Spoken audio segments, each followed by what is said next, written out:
Hey everyone, how's it going? It's Anthony Cosenza with CincyJungle.com and the Orange and Black Insider Bengals podcast. I hope you are all doing well. You should be doing well on this Monday, even though it's the start of a work week for many of you.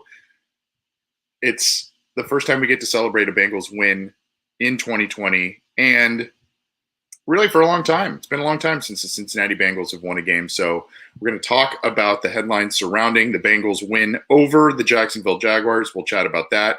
Some headlines both coming over the wire late yesterday, and then, of course, some news today. We'll also cover some interesting stuff around the NFL. A lot of different news and notes emerging as the work week unfolds. I mean, it's crazy. There's a lot of different stuff going on around the league, and we'll get to it. Again, I'm Anthony Cosenza with CincyJungle.com and the Orange and Black Insider. We're going to get to all these news and notes. I'm going to share my screen and share these articles and whatnot with you. Happy to have you with us if you're joining us live, or if you're listening to this program after the fact. Thank you. You can also get other great programs outside of the Orange and Black Insider on the Cincy Jungle podcast channel, including Orange is the New Black, which is with Ace Boogie and Zim Hude, part of the New Stripe City YouTube channel. So go check that out. And then, of course, Matt Minnick contributes with Chalk Talk, does a lot of video breakdowns of things, and I'm sure he's got a lot to say in the Bengals win this week. We'll be getting some more videos and podcast episodes from him. So thanks for all of the support of the Cincy Jungle podcast channel. We greatly appreciate it. We're going to go through news and notes, and then we've got a special announcement at the end of the program. We'll be here for just a little bit as we run through it. So let's get going here. I'm going to start sharing my screen, and we're going to start with something that by now probably a lot of people know, but it bears repeating. This is Marissa Contepelli right here, talking about Joe Mixon being in the hospital for about 3 hours on Saturday night. She wrote this yesterday. He was having trouble breathing, and it was hurting his chest to run. He knew that at 11 a.m. Sunday, not today anymore, but he would be able to play. And boy, did he have a game for the Cincinnati Bengals, over 150 rushing yards, 3 total touchdowns, 180-plus yards from scrimmage. Arguably his best game as a pro. It was the second highest rushing amount, but highest total scrimmage yards amount as a pro running back. So, and then the highest amount of touchdowns as well that he's had in the game. So you have to probably think that that was his finest game, coming off of what sounds like a pretty scary situation. Details are starting to emerge there, but definitely wanted to relay that and give the thumbs up to Joe, not only for his performance and toughing that out, but the fact that he is okay and got through that situation. You gotta, it sounds a little scary. So sounds like he's better though, and obviously he showed it on Sunday, making great play after great play for the Cincinnati Bengals. So in case you hadn't heard that one, we thought we would share that. And speaking of Joe Mixon, the Bengals have a little history based on their performance, their offensive performance against the Jaguars. And this is on CincyJungle.com, this article by Adam Haste. Via Ben Baby of ESPN and other outlets, Joe Mixon's the first Bengal with 2 rushing touchdowns and 1 receiving touchdown in a game since Corey Dillon in 2001. And 4th time ever in Bengals history, the Bengals have thrown for 300 yards and rushed for 200 since Boomer in 88, not 86. So a lot of different little check marks being made there. Hey, a lot of people are saying, look at the opponent, right? Jacksonville, not a great opponent. And, Bengals were on their home turf. They deserve to win. But, hey, Jacksonville's coming off a longer week from that Thursday night game. Jacksonville, they've had to have some injuries and some roster attrition that they've had to deal with. But, they've been scrappy. They've got to win. And, it's a game – even if it's a stepping stone, foundational piece for the Bengals right now as a team in rebuild mode, it's a game that they should have won, and they won by. It was a one possession game, but really, the game was out of hand, about midway through the 4th quarter. So it's a game they should have won, and they did.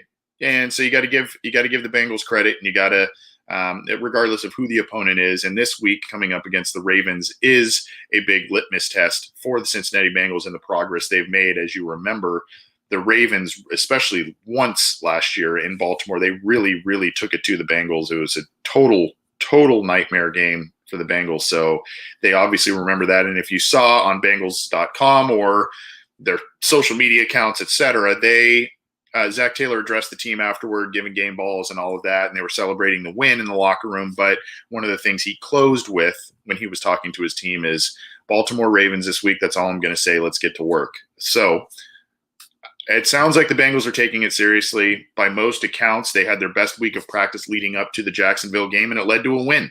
So you gotta like that. Also, kind of alongside that historical pieces of information I just shared with you on the Bengals offense, etc. Joe Burrow throwing for 3 straight 300-yard games. That's, in itself a very gaudy statistic. And he's, I believe Pro Football Focus had him as the 6th most efficient passer. His passer rating on the year is about at 90. And guys, this is with 2 missed touchdown catches by Drew Sample in the end zone. My co-host John Sheeran pointed out maybe a little tiny bit of accuracy issues on those throws by Joe Burrow, but balls that went through Drew Sample's hands on 2 different occasions. Other guys dropping passes. T. Higgins dropped a deep ball. The misses to AJ Green and all of that throughout the first couple of weeks. And here we are. He's still up there as one of the better passers in the league already, 4 games in, no preseason. Jack Collinsworth, Chris Collinsworth's son, who also works for NBC Sports and Pro Football Focus alongside his dad, made an interesting tweet basically saying that these first 4 games for Joe Burrow, and the Bengals are 1-2-1. First 4 games, he has 3 straight 300-yard passing games, 6 touchdowns, 2 interceptions, taking care of the football. Basically, Jack Collinsworth made a really interesting comment on Twitter last night, basically saying that these first 4 games that we've seen from Joe Burrow and those performances, that's like his preseason. There were no preseason games. That's how these are the games he has had to use to warm up right into the regular season, snap 1, and he's passing the test. So looks like the Bengals have another great franchise quarterback in the making here with Joe Burrow. We think we knew that, but each week he continues to impress all of us. Let's keep going on here. I'm going to share one that I usually share with you. It's the Bengals news links for October 5th. And you can see first of many. Hopefully that is the case. Patrick Judas writing this one, putting this one together, talking a lot about the big offensive explosion yesterday. I think we all saw the locker room celebration. If you follow the Bengals on any social media account, you probably saw that. Here's one that's interesting, and this is via Bengals.com here. What Zach Taylor and Joe Burrow said after the win, some of their post-game quotes. That's how you want it to look. You want to be able to play with a lead and get into your playbook. Our guys allowed us to do that. Joe Mixon and Gio Bernard were running hard when they had opportunities. They got us in good situations that allowed us to play how we wanted to play. And I think a lot of people began to credit Zach Taylor for the play calls yesterday. Yeah, there were a couple little dry spells, but I think in the second half, the Bengals scored points on every single one of their possessions, which is what you want to do in the second half, and that's called adjustments. And we know that the Bengals, whether it's under Marvin Lewis or whoever, have had traditional struggles making halftime adjustments. So when you see that, you gotta like some of the things there. And look, when it's amazing what happens when your offensive line blocks. And it's amazing the kind of plays that you're able to run when you're not pigeonholed into doing only 1 or 2 things well, and making your quarterback throw the ball 60 times, right? So that's why you saw these jet sweeps to T. Higgins, Alex Erickson, Tyler Boyd. That's why you were able to see a little bit of Gio Bernard and a lot of Joe Mixon. That's why you were able to see the ball being spread around quite a bit and Joe Burrow largely taking care of the football. The interception, I would say, is not really on him. Maybe make a little bit different throw there, but Drew Sample's got to come down with that ball, and he's got to come down with the other one. Fortunately, in the second instance, Joe Mixon had the touchdown reception there. So look, when you're able to block up front, it's no secret. You're able to kind of you started to see some of the creativity from Zach Taylor that got him this job and got him the reputation of being an offensive genius, so to speak. So when you're able to block, you're able to open up the playbook, and this is exactly what he's talking about. You're able to open up the playbook, and you're able to do a lot of different things and keep a defense on its heels. That's why you're able to run the ball for over 200 yards, and you're able to still have a 300-yard passer. When you have that, it's very difficult to lose a football game if you put up those kind of statistics. It's very difficult. So kudos to Zach Taylor in the offense. Still not a perfect game. As I mentioned, the interception, whoever you want to blame for that. The interception, the Bengals got an interception early in the game and they didn't do anything with it. So in fact, they punted the ball in the end zone, I believe, after that interception for a touchback. So that was just not ideal, but hey, they got the win and they started getting it going late in the game there. Again, I'm Anthony Cosenza. We're going to run through some more Bengals headlines and some NFL headlines, and then we've got an announcement at the end of the program that we will share with you as well. So go check out that link over at Bengals.com with a lot of quotes with Zach Taylor, Joe Burrow, post-game quotes, very interesting, and obviously Joe Burrow in a much happier mood this week, getting his first win as a pro, and not a tie, not a loss. He got his first win. Interesting story, and I need to find where it is, but interesting story. I guess his game ball, Joe Burrow got a game ball from Zach Taylor for his performance in this, and shortly after he received it, he gave it back to the trainers, kind of tongue-in-cheek, saying that it was a ball that was still in good shape, and they want to keep, I don't know. He wanted the team to keep the ball to use it in further games. So I don't know. He gave back the game ball, I guess. Joe Burrow did, which was kind of interesting. But you see here, Jaguars offense has no margin for error as the defense struggles. This is from SI.com. Basically, it points out that the Jaguars kind of had opportunities to take control of the game, and they kept doing it. And really, it was a little surprising that Jay Gruden had decided to abandon the run.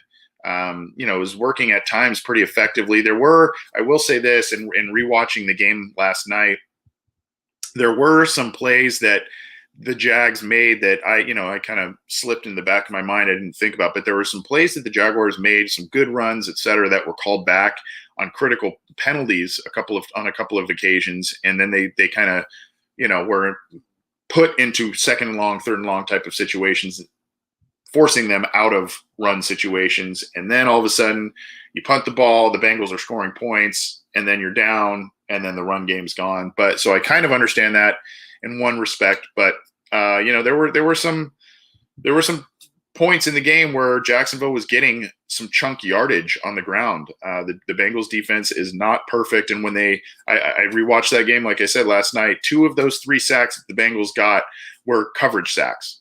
I think I said that on the post-game show yesterday, but and then that's great.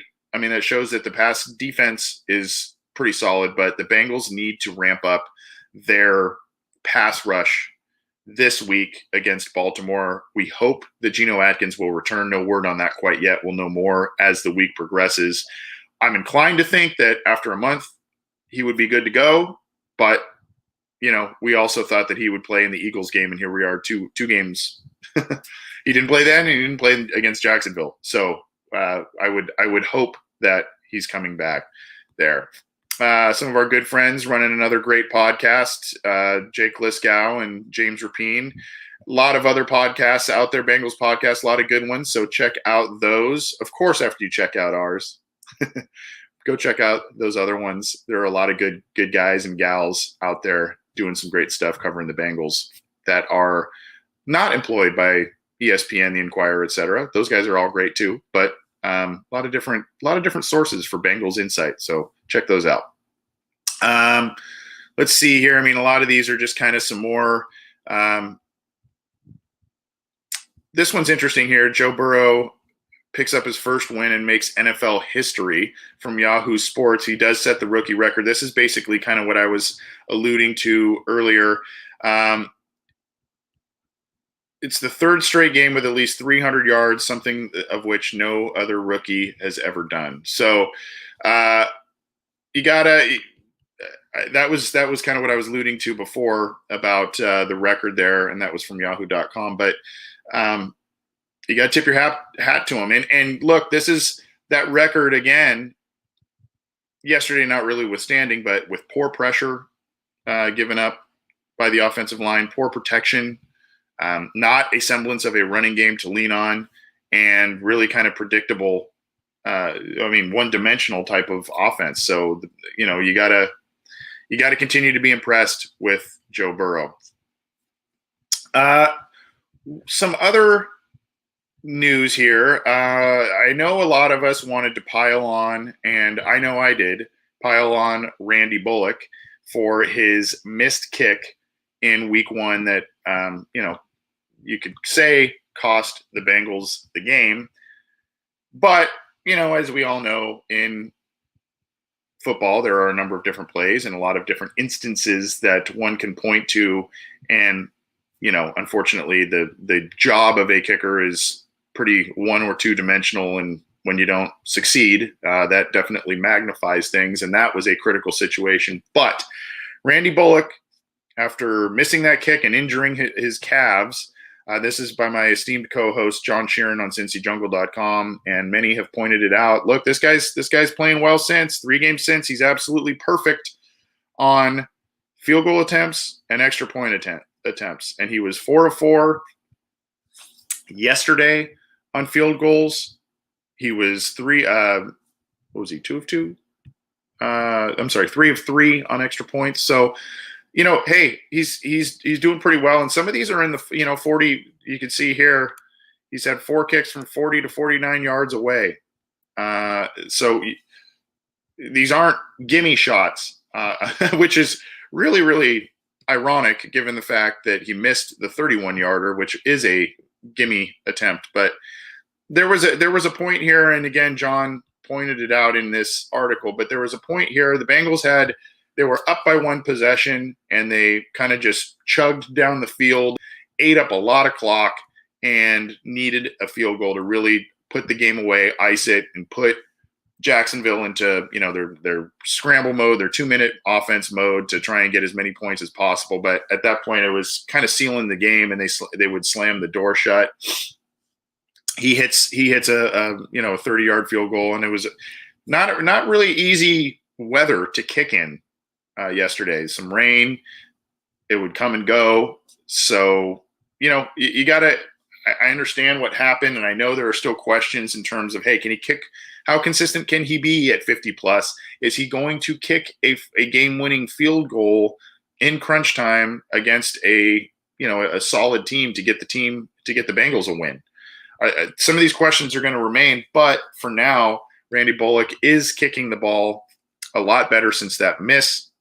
It's his only miss of the year, and maybe bringing in Austin Seibert as a little fire under him may have increased his willpower to succeed a bit more. Who knows? But kudos to Randy Bullock for, at least now, the last 3 games, really stepping up and giving the team a lot of points and not missing a single kick that he has been asked to make so far. So let's go around the league. We've got some interesting news to get to. This came across the wire, and why I was a couple more minutes late than I thought I would be. Came across the wire right before I took the air here on Monday afternoon. Texans owner Cal McNair has fired Bill O'Brien as coach and GM as of Monday afternoon. The Houston Texans are on a winless start to the season, and there have been some really questionable trades and other moves that Bill O'Brien has made or not made to improve this football team. And I think, unfortunately, the McNair family, who owns the Houston Texans, I think they're seeing a window that is remaining open for a championship, as you have Deshaun Watson, a very exciting quarterback. And you've invested on the offensive line, but you got rid of his best weapon in DeAndre Hopkins. And, you kind of shed some other players. Bill O'Brien has ruffled feathers of players in the past. If you remember seeing this team on, or seeing Bill O'Brien on Hard Knocks, he's got kind of a mouth on him, and it fires people up for sure, but it also can work against him, rub some people the wrong way. And I think it was time for at least the Texans felt it was time for them to move on. But that's two vacancies in one there, head coach and GM. More details to emerge there, but we can criticize the Bengals and what they've done, and really Houston's been, pretty successful. They've had a lot of playoff appearances, and they beat the Bengals a couple of times in the playoffs in the Andy Dalton era. So I understand that there's a little bit of envy there, but for right now and how they have, some of the moves they have made of late has really got to be called into question. And Bill O'Brien now, because of those controversial decisions, is now out of a job. I would not be surprised to see him land on his feet. I don't know about this season, but would not be surprised to see him land on his feet very soon, as in next year, whether that's back with Bill Belichick, whether that's at the college ranks or what have you, I don't know. But I would not be surprised to see him generate a lot of interest.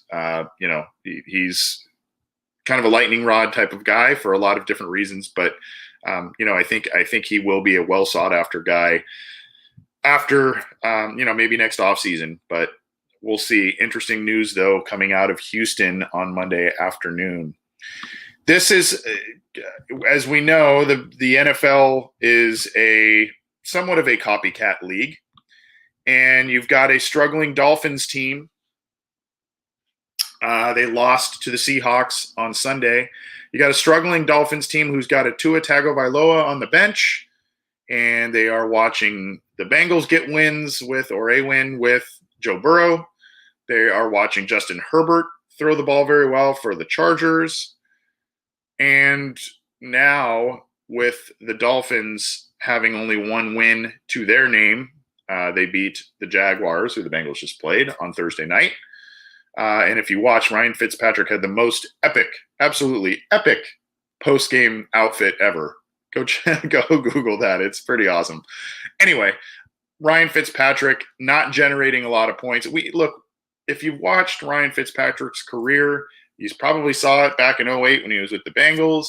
There are times he's a streaky guy. He'll string together 2-3 games in a row with high production, throw a couple of wins in there, get your team to be competitive, but then there are really low valleys in terms of production as well.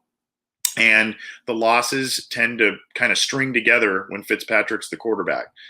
So it's kind of a feast or famine type of thing with Ryan Fitzpatrick when you have him as your quarterback. Obviously, Miami wanted to stick with Ryan Fitzpatrick and have him be their starter this year, let Tua learn behind him for maybe an entire year. And obviously Tua had that offseason hip surgery and all of that. So they want to make sure that he's healthy if and when they're ready to go. But Brian Flores he was asked in the post-game press conference about the quarterback situation. And he says, quote, "I understand," this is on NFL.com, "I understand where everybody's coming from with Tua, and I get all that. At the same time, he's a young player. He's coming off the injury, so we'll make the decision on the starter. But I would presume that's going to be Fitzpatrick." So we might be seeing Tua sooner rather than later. I don't know if that means week 5 or week 9 or what have you. But the Miami Dolphins are probably keeping using their peripheral vision to see Joe Burrow's doing some things over here that are really good. Justin Herbert's putting up points and getting the Chargers in the mix in games. Ironically, the Chargers' only win is against the Cincinnati Bengals. We've talked about that with the Randy Bullock situation, but that's their only win to this point. They almost beat Tampa in a shootout. Justin Herbert looked pretty good throwing a couple of bombs. So, Miami's probably seeing this and saying, we need a spark here. And we drafted this kid for a reason. If he's healthy, let's get him out there. So we will see when Tua gets his name called. I don't know if it'll be this week, but there was not a true full committal to Ryan Fitzpatrick by Brian Flores, the head coach of the Miami Dolphins. And going around the AFC North,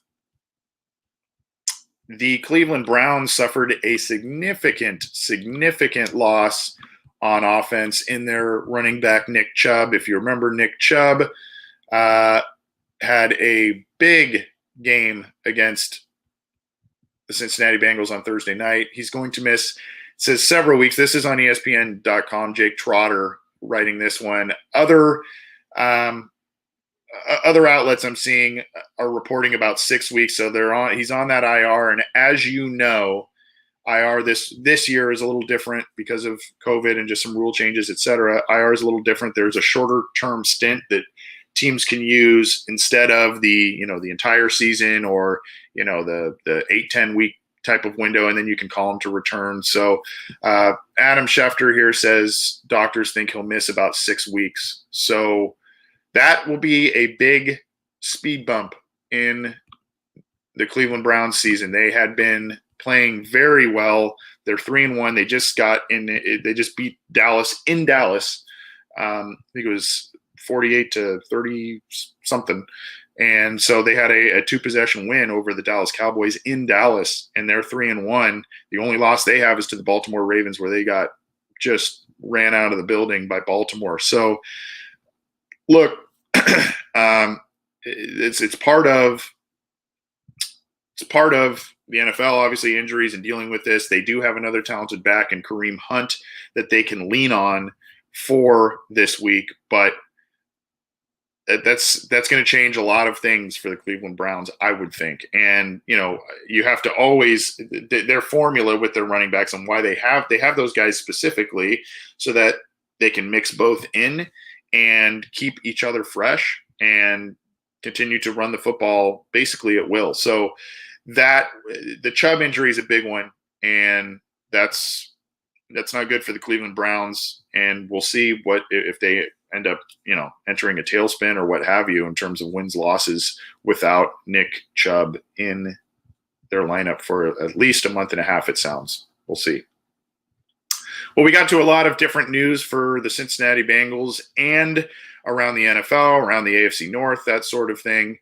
So I appreciate you joining us. I said at the onset we will have an announcement, so let's divulge it here. I was actually before, and again, one of the reasons why I came on a little later today than I usually do on Mondays is because I was on a call with someone with Amazon, and someone who is the sports director of Amazon, Alexa, Fire TV, that sort of thing. And they are piloting a sports coverage, NFL sports coverage type of initiative through Alexa and through Fire TV, in which yours truly and this program will be able to be found at least for week 5. Since it's a pilot program, we don't know exactly how it's going to unfold. But for week 5, if you have a Fire TV, if you have an Alexa, my understanding is that you will be able to see yours truly on a little preview of week 5 going forward. So we'll definitely shoot that out to you when we know more. But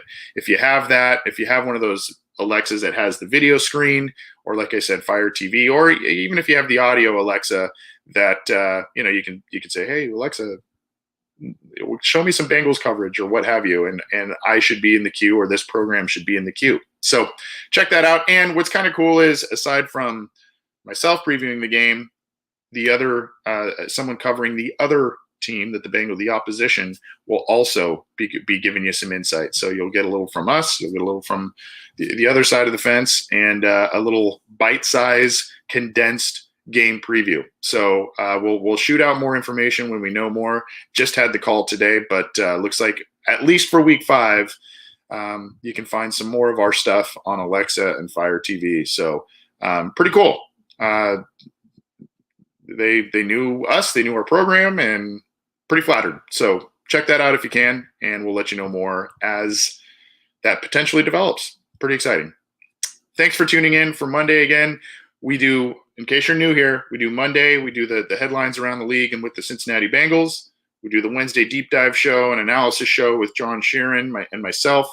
On Wednesday nights, we do listener questions live almost every Friday. And then, of course, we got the pregame show on Sunday, 1 hour before kickoff by Narragansett Beer. Thanks to them for sponsoring that program. It's been a lot of fun doing that one. We had Bengals captain and his lovely wife, Jess Conley, on the program this week from inside Bengals Stadium. It was pretty fun. Part of being on live, you saw the guys run out of the tunnel and they were celebrating and stuff. It was pretty cool. So join us. We have a little fun with that. We analyze the game right up to kickoff. And then, of course, I take the air shortly after the game to do the post-game show. So check out any number of our episodes that we put out there. Check out those other great podcasts I mentioned on the Cincy Jungle podcast channel. And we thank you for your support. We'll see you Wednesday. Have a good one.